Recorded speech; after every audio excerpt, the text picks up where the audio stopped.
Hello everyone, स्वागत है आपका द क्रिकेट हडल में। मैं इंग्लैंड के जो पिच क्यूरेटर थे या ग्राउंड स्टाफ थे, मेरे को बस इतना जानना है कि क्या आप थोड़े से दोगले हो या पूरा का पूरा जो इंग्लैंड का खेमा है उसकी गौतम गंभीर से जली पड़ी है। क्योंकि मैं इसलिए ये वर्ड का इस्तेमाल कर रहा हूं कि अभी रिसेंटली आप लोगों ने देखा होगा कि गौतम गंभीर को ये बोला गया एक ग्राउंड स्टाफ के द्वारा कि भैया आप 2 से 2.5 मीटर की दूरी पे अपना थ्रो डाउन करवाओ, पास में भटको मत और रोलर पे पैर रख के मत खड़े रहो। ठीक है, ये एक ग्राउंड्समैन की औकात है इंडिया के हेड कोच को ऐसे बोल देने की इंग्लैंड में। ठीक है भाई, वही चीज ब्रैंडम मैकलम ने करी। मिडिल ऑफ द पिच पे वो बंदा खड़ा है और वहां पे पिच क्यूरेटर उससे बात कर रहा है। तो ये ड्वेल स्टैंडर्ड, जिसको हिंदी में दोगलापन कहते हैं, जो हमेशा से उनका जो दोगलापन है वो समय समय पे बाहर आता है। जैसे कुछ दिन पहले बेन स्टोक्स का आया था, जिन्होंने एक अलग किताब लिखी है। उस किताब में ये लिखा है कि जब वो चाहेंगे तब डिक्लेयर दूसरी टीम करेगी और जब वो चाहेंगे तब हैंडशेक करके पारी की समाप्ति करवा सकते हैं, अपनी भी और विरोधी टीम के भी। ये बेन स्टोक्स के किताब में लिखा हुआ है। जब वो जडेजा के पास गए, उन्होंने हैंडशेक ऑफर किया, जडेजा ने केला खाया, पानी पी और बोले कि भाग बेन स्टोक्स, जाकर के वापस से बॉलिंग कराओ। बेन स्टोक्स की सुलग गई इसमें। अब cut to oval cricket ground पे प्रैक्टिस चल रहा है, भारतीय टीम वहां प्रैक्टिस कर रही है। क्यूरेटर साहब या ग्राउंड्समैन जो भी आते हैं, 2 कौड़ी के लेबर हैं वहां के, वो आते हैं, वो कहते हैं कि भैया आप 2.5 मीटर दूर पे खड़े रहिए। तो फिर ये नियम कानून ब्रैंडम मैकलम पे क्यों नहीं लगता? ब्रैंडम मैकलम तेरे चाची का लड़का है या तेरे फूफा का बेटा लगता है वहां पे, जो उसको ये प्रिविलेज तूने दिया कि तू पिच पे खड़ा हो सकता है और मुआयना कर सकता है, और तू दूसरे को बोल रहा है कि तुम पिच नहीं देख सकते हो। हालांकि गौतम गंभीर का मैं लगातार विरोध करता हूं, उनके प्रोसेस का विरोध करता हूं, लेकिन यहां पे मैं 110% गौतम गंभीर के साथ हूं। और मैं तो बोलता हूं कि गौतम गंभीर को उसके कंधे पे चढ़ जाना चाहिए था, सिर्फ उंगली दिखाना नहीं चाहिए था। क्योंकि भाई वो आदमी एकदम जाइंट आदमी था, है ना, 8 फुट 9 फुट का आदमी, हट्ठा कट्ठा। हमारे गौतम भाई 5 फुट के, वहां तक पहुंच नहीं पाते तो उनको चढ़ना ही पड़ता। ठीक है, लेकिन जो भी करना पड़ता करते, लेकिन भाई पीछे नहीं हटा, उंगली दिखाते रहा।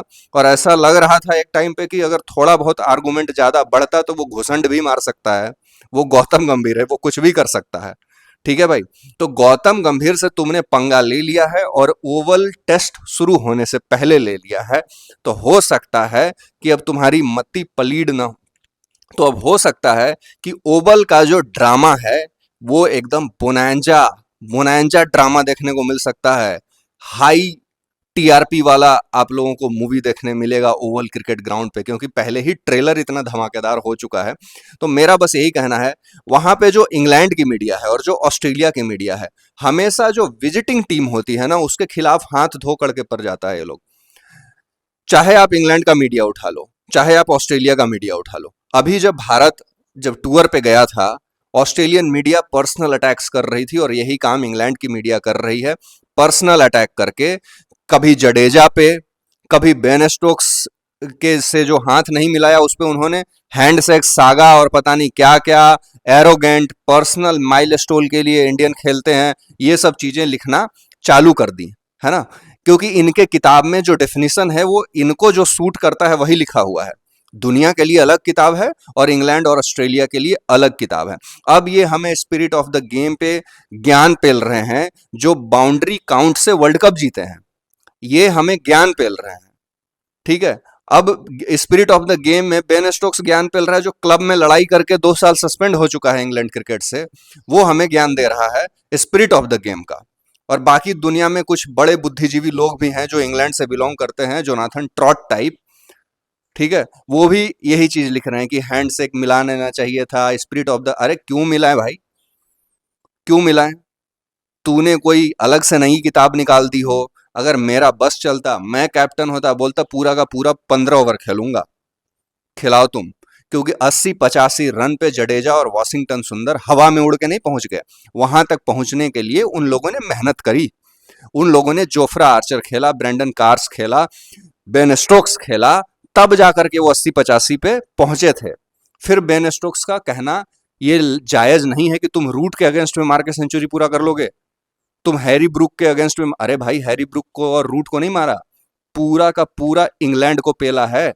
और अब जो तुमने गौतम गंभीर से पंगा ले लिया है, ले भी लिया था, चलो एक बात मान लिया कि ग्राउंड स्टाफ की अपनी ड्यूटी है, जो एरिया है वो उसके ज्यूरिस्डिक्शन में आता है, तो फिर यही ज्यूरिस्डिक्शन तुमको ब्रैंडम मैकलम के सामने भी दिखाना चाहिए था, जो कि तुमने वहां पे अपनी दोगलापन साबित की है दुनिया के सामने। और चाहे वो फॉक्स क्रिकेट हो, चाहे अलग अलग मीडिया हाउसेज हो, सब ने वो फुटेज डाले हैं और बकायदा इंग्लिश क्रिकेट बोर्ड को क्वेश्चन किया है।